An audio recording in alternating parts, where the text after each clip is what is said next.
வணக்கம். நம்ம இந்த பதிவில் மண்ணில் சத்துக்கள் ஏற்கனவே இருக்குன்னா அது எந்த நிலைமையில் இருக்குது, என்னென்ன சத்துக்கள் என்னென்ன மாதிரி இருக்குது, ஏன் நம்ம மண்ணில் இருக்க சத்துக்களை பயன்படுத்த முடியல, இயற்கையாக நம்ம மண்ணில் சத்துக்கள் இருக்கா இல்லையா, ஏன் நாம் உரம் போடணும், சரிங்களா, எதுக்காக இயற்கை இடுபொருட்கள் கூட நம்ம ஏன் போடுறோம், ரசாயன உரங்களை ஏன் நம்ம போடுறோம், அப்போ இதுக்கான தீர்வு என்ன, நம்ம மண்ணில் என்ன சத்து எப்படி இருக்குன்னு எப்படி தெரிஞ்சுக்கிறது, சரிங்களா. அப்போ இயற்கை விவசாயத்தில் கொடுக்கக்கூடிய இடுபொருட்கள் என்ன செய்யுது அப்படின்னு நம்ம தெரிஞ்சுக்கிட்டால் தான் நாம் விவசாயத்தில் நிலைத்து நிற்க முடியும், நல்ல மகசூல் ஈட்ட முடியும், வெற்றி அடைய முடியும், சரிங்களா. அதற்கான விஷயங்களை நாம் இந்த பதிவில் பார்ப்போம். வாங்க பதிவுக்குள்ளே போகலாம். உயிர் வேளாண்மை யூடியூப் சேனல் நண்பர்கள் அனைவருக்கும் வணக்கம். நம்ம மண்ணில் பார்த்திங்கன்னா இயற்கையாகவே சரிங்களா 90லேருந்து 95% சத்துக்கள் நேரடியாக பயிர்களால் உறிஞ்சி எடுத்துக்கொள்ள முடியாத நிலைமையில் தான் இருக்குது, சரிங்களா. இதில் அடிப்படையாக இருக்கக்கூடிய 3 சத்துக்களோட நிலைமையை பார்ப்போம். நைட்ரஜன் சொல்லக்கூடிய கரிம சத்துக்கள் பார்த்திங்கன்னா மட்காமல், சரிங்களா, மண்ணில் அந்த ப்ராசஸ் நடக்கக்கூடிய மட்கு செயல்முறை, சரிங்களா, நுண்ணுயிர்கள் அது மேலே செயல்பட்டு அதனுடைய தன்மையை மாற்றம் அடையாமல் செய்து இருக்கிற நைட்ரஜன் சத்துக்கள் மட்டும் பார்த்திங்கன்னா 90லேருந்து 95% மண்ணில் அப்படியே கரிம சத்தாகவே இருக்குது, சரிங்களா. இதை தாண்டி இந்த நைட்ரஜன் பார்த்திங்கன்னா வளிமண்டலத்துலேயும் இருக்குது, அதையும் இழுக்கக்கூடிய நுண்ணுயிர்களும் பூமியில் இல்லாமல் இருக்குது. அதுதான் நைட்ரஜன் சத்து குறைபாட்டுக்கான மிக முக்கியமான காரணம்.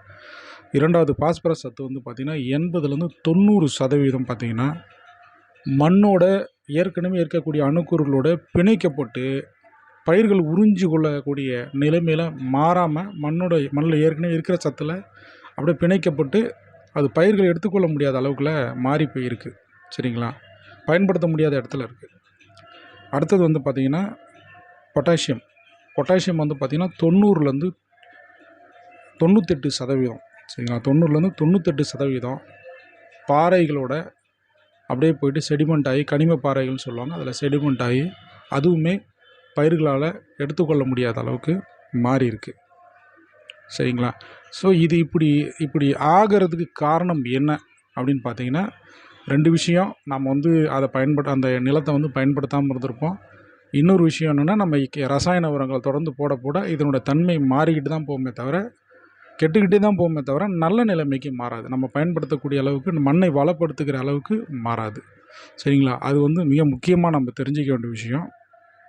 இதில் நம்ம இந்த பதிவுகளை என்ன தெரிஞ்சுக்க போகிறோம் அப்படின்னு பார்த்திங்கன்னா, இப்போ ஏற்கனவே இந்த மண்ணில் இந்த மாதிரி அளவுகளில் இருக்குன்னு சொன்னோம் இல்லைங்களா, இதை எப்படி பயிர்களுக்கு தேவையான மாதிரி மாற்றுறது அப்படின்னும் போது என்ன பண்ணாங்க, இப்போது ஆராய்ச்சியாளர் நம்மளுடைய வேளாண் துறை மூலயமா என்ன பண்ணுறாங்க, அதுக்கு நம்ம ஒரு தீர்வு கொடுத்துருக்காங்க. அந்த தீர்வு என்ன அப்படின்னு பார்த்தீங்கன்னா, நேரடியாக இந்த பாக்டீரியாக்களை உற்பத்தி பண்ணக்கூடிய உயிர் உரங்கள், சரிங்களா. அது இப்போ தான் கொஞ்சம் நடைமுறைக்கு வந்திருக்கு. அந்த இந்த உயிர் உரங்கள் எதுக்காக அப்படின்னு சொன்னால், நம்ம இப்போ பார்த்தோம் இல்லைங்களா, அந்த நைட்ரஜன் இந்த தன்மையில் இருக்குது, பாஸ்பரஸ் இந்த தன்மையில் இருக்குது, பொட்டாசியம் இந்த தன்மையில் இருக்குதுன்னு பார்த்தோம் இல்லைங்களா. இந்த பாக்டீரியாக்களை, இந்த மண்ணில் இருக்க சத்துக்களை உருமாற்றம் செய்து தரக்கூடிய சத்துக்களாக தான் அந்த பாக்டீரியாக்கள் அங்கே வேலை செய்யுது, சரிங்களா. அந்த பாக்டீரியாக்களோட வேலை என்னன்னு பார்த்தீங்கன்னா, நைட்ரஜனை உருமாற்றம் பண்ணி பயிர்கள் எடுத்துக்கொள்ளக்கூடிய அளவு மாற்றி தரும். பாஸ்பரஸ் என்ன பண்ணும், உருமாற்றம் பண்ணி பயிர்கள் எடுத்துக்கொள்ளக்கூடியதாக மாற்றி தரும். அதே போல் பொட்டாசியமை உருமாற்றம் பண்ணி பயிர்கள் எடுத்துக்கொள்ளக்கூடியதாக மாற்றி தரும். இதுதான் உயிர் உரங்களுடைய அடிப்படை பணி, சரிங்களா. அப்போ உயிர் உரங்களில் பேசிக்காக என்னென்ன உரங்கள் இருக்குன்றதையும் நாம் பார்த்துடலாம், சரிங்களா. இதில் நமக்கு நைட்ரஜனை அதாவது யூரியா தடை சத்தை நிலைநிறுத்துறதுக்கு நம்ம என்ன பண்ணுறோம், 2 பாக்டீரியா பயன்படுத்துகிறோம். ஒன்று பார்த்திங்கன்னா அசோஸ்பைரிலம் பயன்படுத்துகிறோம், இன்னொன்று அசிட்டோபாக்டர், சரிங்களா. இந்த அசோஸ்பைரிலமும் அசிட்டோபாக்டர் என்ன பண்ணும், காற்றுல இருக்க தடை சத்தை பார்த்திங்கன்னா நமக்கு உறிஞ்சி பயிர்களுக்கு கொடுக்கும், சரிங்களா. காற்றுல இருக்கிற நைட்ரஜன் பார்த்திங்கன்னா டன்னு கணக்கில் காற்றுல நைட்ரஜன் இருக்குது, அதை நம்ம பயன்படுத்தாமலே இருக்கோம். வளிமண்டலத்தில் டன் கணக்கில் நைட்ரஜன் இருக்குது, அதை நம்ம பயன்படுத்தாமலே இருக்கோம். அதுவே யூரியா அதுதான், அதை நம்ம பயன்படுத்துகிறதே இல்லை. அந்த யூரியாவை தாவரங்களுக்கு இழுத்து கொடுக்கக்கூடிய வேலையை தான் என்ன பண்ணுது அசோஸ்பைரிலமும் அசிட்டோபாக்டீரியம் செய்யுது, சரிங்களா. இதை உயிர் உரங்களில் நமக்கு பரிந்துரை பண்ணுறாங்க. தழைச்சத்து நம்ம நிலத்தில் கம்மியாக இருக்குது, பயிர்கள் வந்து பச்சை பிடிக்கல அப்படின்னா நீங்கள் இந்த 2 பாக்டீரியா வாங்கி போட்டிங்கன்னா உங்களுக்கு ஆட்டோமேட்டிக்காக அந்த பாக்டீரியாக்கள் உற்பத்தி ஆகி தழை சத்து என்ன பண்ணும், உற்பத்தி பண்ணி கொடுக்கும். சரிங்களா? பயிர் வகை தாவரங்களுக்கு பார்த்திங்கன்னா ரைசோபியம் பயன்படுத்தணும். சரிங்களா? பயிர் வகை தாவரங்களுக்கு ரைசோபியம் அப்படின்னு சொல்லக்கூடிய பாக்டீரியா இங்கே போட்டிங்கன்னா இது வேர்களுடைய முடிச்சில் போய் உட்காந்து அங்கே என்ன பண்ணுன்னா மண்ணில் இருக்கக்கூடியதை என்ன பண்ணும், யூரியாவை மாற்றம் பண்ணி நைட்ரஜன் சத்தை மாற்றி பயிர்களுக்கு கொடுக்கும். சரிங்களா? அடுத்தது மணி சத்துக்கு பார்த்திங்கன்னா பாஸ்போ பாக்டீரியா அப்படின்னு சொல்லிட்டு தனியாக பாக்டீரியா விற்கிது. இது என்ன பண்ணுதுன்னா மண்ணில் ஏற்கனவே இருக்கக்கூடிய அந்த பாஸ்பரஸ் சத்தை வந்து பார்த்திங்கன்னா பிரித்து அதனோட தன்மை ஏற்கனவே இருக்கக்கூடிய அணுக்கள்லேருந்து பிரித்து பயிர்கள் உறிஞ்சி எடுத்துக்கொள்ளக்கூடிய அளவுக்கு பாஸ்பரஸாக என்ன பண்ணுது, தனிப்பட்ட முறையில் பிரித்து தருது. இதில் இன்னொரு பாக்டீரியா என்ன பயன்படுத்துகிறோம், வேம் அப்படின்னு சொல்லக்கூடிய பூஞ்சை காளான் வந்து பயன்படுத்துகிறோம். சரிங்களா? இது என்ன பண்ணுன்னா வேர் வளர்ச்சி அதிகப்படுத்தி மண்ணில் எட்டாத தூரத்தில் இருக்கக்கூடிய இந்த மணி சத்தெல்லாம் என்ன பண்ணும், எடுத்து பயிர்களுக்கு மாற்றம் பண்ணி கொடுக்கக்கூடிய வேலையை செய்யுது. சரிங்களா? அடுத்தது பொட்டாசியம் பாக்டீரியா. அந்த பொட்டாசியம் பாக்டீரியாவுக்கு வந்து பார்த்திங்கன்னா பொட்டாஷ் பாக்டீரியானே இருக்குது. சரிங்களா? இந்த பொட்டாஷ் பாக்டீரியாவை நீங்கள் பயன்படுத்தும் போது என்ன பண்ணுன்னா அந்த செடிமெண்ட்டாக ஆகிருக்கிற கனிம பாறைகளில் படிவமாக இருக்கக்கூடிய அந்த பொட்டாசியத்தை என்ன பண்ணும், வேதி மாற்றங்கள் கெமிக்கல் ரியாக்ஷன் பண்ணி அந்த சத்துக்களெல்லாம் என்ன பண்ணும், பாறை நம்மளுடைய பயிர்கள் உறிந்து கொள்ளக்கூடியதாக என்ன பண்ணும் மாற்றி இந்த தேவையான சத்துக்களை என்ன பண்ணும் உங்களுக்கு பிரித்து கொடுக்கும். இதுதான் பார்த்திங்கன்னா உயிர் உரங்களுடைய அடிப்படை கான்செப்டே இதுதான். இதுக்காக தான் உயிர் உரங்கள் உற்பத்தி செய்யப்பட்டது. உயிர் உரங்கள் எந்த விதத்துலையும் பார்த்திங்கன்னா கெமிக்கல் கிடையாது. அதை நீங்கள் தாராளமாக பயன்படுத்தலாம். இப்போ உயிர் உரங்கள் முழுக்க நம்மளுடைய வேளாண் துறை அலுவலகத்தில் கிடைக்குது. அதை நீங்கள் வாங்கி ஏக்கருக்கு எவ்வளோன்றது பரிந்துரை பண்ணுற அளவுக்கு நீங்கள் தொடர்ந்து பயன்படுத்தினாலே மண்ணில் வந்து பார்த்திங்கன்னா அடிப்படை கட்டமைப்புன்னு சொல்லக்கூடிய இந்த பாக்டீரியாக்கெல்லாம் உற்பத்தியாகி ஆட்டோமேட்டிக்காக உங்களுடைய மண் வந்து வளம் கூடிக்கிட்டே போகும். சரிங்களா? ஆனால் நம்ம சொல்கிறது என்ன அப்படின்னு பார்த்திங்கன்னா இயற்கையான வழி தான். சரிங்களா? இயற்கையான வழியில் என்ன நடக்குது, இப்போ இயற்கை உரம் தான், இயற்கை விவசாயம் தான் நம்ம தீர்வாக சொல்கிறோம். அப்போ அந்த இயற்கை வேளாண்மையில் என்ன நடக்குதுன்றதையும் நம்ம வந்து தெரிஞ்சுக்கணும். சரிங்களா? இப்போ இயற்கை வேளாண்மை நம்ம என்ன சொல்லுவோம், என்ன பண்ணுவோம்னா ஒன்று உரம் போடுவோம். சரிங்களா? எருவு போடுவோம். அப்படி இல்லைன்னா இந்த தழை சத்துக்கு ஏற்கனவே இருக்கக்கூடிய இந்த அவுரி, தக்கப்பூண்டு, சனப்பை இவங்களெல்லாம் என்ன பண்ணுவோம், விதைச்சி மடக்கி உழுதுருவோம். சரிங்களா? இதுதான் பண்ணுவோம். அப்படி இல்லை அப்படின்னும் போது நமக்கு இருக்கக்கூடிய ஜீவாமிர்தம், பஞ்சகவியா அப்படின்னக்கூடிய உயிர் உரங்களெல்லாம் என்ன பண்ணுறோம், ஈயம் கரைசல் இருக்குது, நம்ம சொல்லியிருக்க புண்ணாக்கு கரைசல், இது மாதிரி உரங்களெல்லாம் பயன்படுத்தி நம்ம வந்து பண்ணுறோம். இப்போது உயிர் உரங்கள்லேருந்து இது எந்த அளவுக்கு வேறுபடுது, இயற்கை விவசாயத்தில் நம்ம பயன்படுத்தக்கூடிய உரங்கள்லாம் எந்த அளவுக்கு வேறுபடுதுன்றதை உங்களுக்கு நம்ம புரிய வைக்கணும். இது வந்து ரொம்ப முக்கியமான வேறுபாடு. இதை நீங்கள் வந்து இந்த கண்டென்ட்டை நீங்கள் டவுன்லோட் பண்ணி வச்சுட்டு திரும்ப திரும்ப கேளுங்க, அப்போ தான் உங்களுக்கு புரியும். உயிர் உரங்கள் வந்து நேரடியாக பாக்டீரியாக்களை பரிந்துரை பண்ணுறாங்க. சரிங்களா? நைட்ரஜன் சத்தா அதுக்கு ஒரு பாக்டீரியா, பாஸ்பரஸ் சத்தா அது ஒரு பாக்டீரியா, பொட்டாசியம் சத்தா அதுக்கு ஒரு பாக்டீரியா. நீங்கள் என்ன பண்ணுறீங்க, தேர்வு செய்யப்பட்ட பாக்டீரியாக்களை மட்டும்தான் உங்கள் பயிருடைய வளர்ச்சிக்கு ஏற்ற மாதிரி நீங்கள் உயிர் உரங்களை பயன்படுத்துகிறீங்க. அப்போ இயற்கை உரம் என்ன பண்ணுது அப்படின்னா, இயற்கை உரங்களை நீங்கள் போடும்போது மண்ணில் வந்து 0 பாக்டீரியான்ற நிலைக்கு வரவே வராது. எந்த மண்ணுமே பார்த்திங்கன்னா 0 பாக்டீரியான்ற நிலையில் இருக்கவே இருக்காது. எந்த நிலைமை எப்படிப்பட்ட மண்ணாக இருந்தாலும் அதுலேயும் தாக்கு பிடித்து வாழக்கூடிய பாக்டீரியாக்கள் நிச்சயமாக இருக்கும். சரிங்களா? அப்போது நம்ம மண் சத்து கம்மியாக இருக்குன்றதுன்றது நமக்கு தெரிஞ்சது பயிர் விளைச்சல் இல்லைன்றது அடிப்படையில் தான் மண் சத்து கம்மியாக இருக்குன்றதை நம்ம சொல்கிறோம். ஆனால் இப்போது ஒரு சதுரடி எடுத்துக்கோங்களேன், அங்கே உதாரணத்துக்கு சொல்கிறேன், ஒரு சதுரடிக்கு 1,00,000 பாக்டீரியாக்கள் இருக்கணும் அப்படின்னா நமக்கு மகசூல் கம்மியாக வருதுன்னு நம்ம நினச்சிருவோம், சத்து குறைபாடாகிடுச்சு, சத்து இல்லைன்னு நினச்சிருவோம். ஆனால் அந்த 1,00,000ன்றது 0க்கு வந்துடாது. சரிங்களா? மிக குறைந்த அளவில் இருக்கும். 100, 1000 அப்படின்ற லெவலில் தான் இருக்கும். சுத்தமாக அவங்க பாக்டீரியாவே இல்லாமல் இருக்காது. சரிங்களா? அப்போ எல்லா சத்துமே குறைந்த அளவில் இருக்கும். நம்ம மண்ணில் வந்து பார்த்திங்கன்னா நைட்ரஜன் சத்தாக இருக்கட்டும், பாஸ்பரஸாக இருக்கட்டும், பொட்டாசியமாக இருக்கட்டும், இன்னும் இருக்கக்கூடிய துணை சத்துக்கள் எல்லாமே என்ன பண்ணும், குறைந்த அளவு, மிக குறைந்த அளவு இருக்கிறதுனால தான் மண் வளமாக மாறல. அதுங்களாம் உறக்க நிலையில் இருக்கலாம், வேறு வேதி மாற்றங்கள் அடைந்து வேறு நிலையில் இருக்கலாம். இப்போ இதை மாற்றுறதுக்காக தான் நம்ம என்ன பண்ணுறோம், இயற்கை உரங்களை வந்து பயன்படுத்துகிறோம். இப்போ இயற்கை உரங்கள் என்ன பண்ணும் அப்படின்னு பார்த்திங்கன்னா, முதல்ல நம்ம மண்ணுக்கு மேலே உயிர் சூழலை கட்டமைக்கும். இதை கொடுத்த உடனே என்ன ஆகும்னா, முதல்ல பாக்டீரியாக்கள் தான் இந்த உயிர் உரங்களை முதல்ல சாப்பிடும். அதற்கான உணவுகள் தான் இது.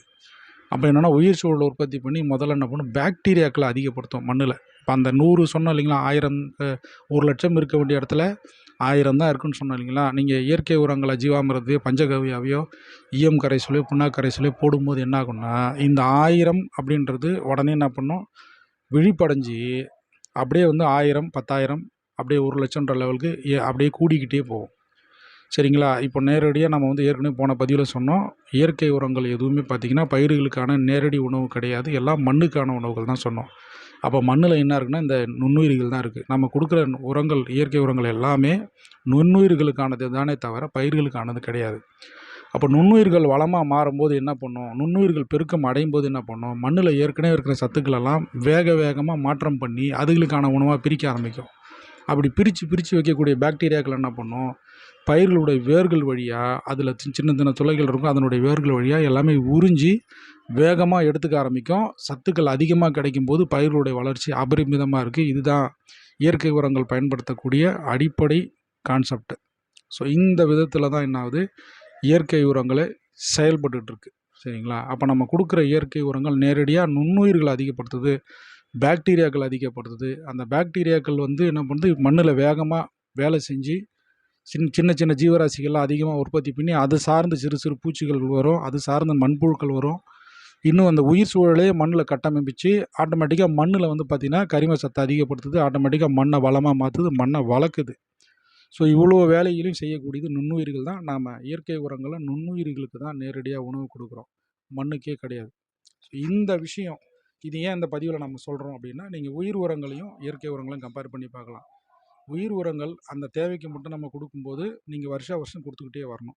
அடுத்தடுத்த பயிர்களுக்கு செய்யும்போது எது குறையுதோ, எந்த சத்து குறையுதோ கொடுத்துக்கிட்டே வரணும்.